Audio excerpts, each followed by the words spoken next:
And the Lord had respect to Abel and to his offering, but he had not respect to Cain and to his offering. How old do you think I am? 600? For the first 2 centuries of my life, I knew Adam. Adam's oldest son was Cain. You know, the one who killed his brother Abel.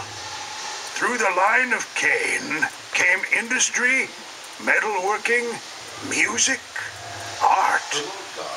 But along the way, they forgot all about God and just chose to live their own way. Years ago, God spoke to my grandson, Noah, and warned him that he would send a flood to destroy every living thing that moves on the face of the earth. God told Noah to build a great ship, an ark, and you know what? It's almost finished.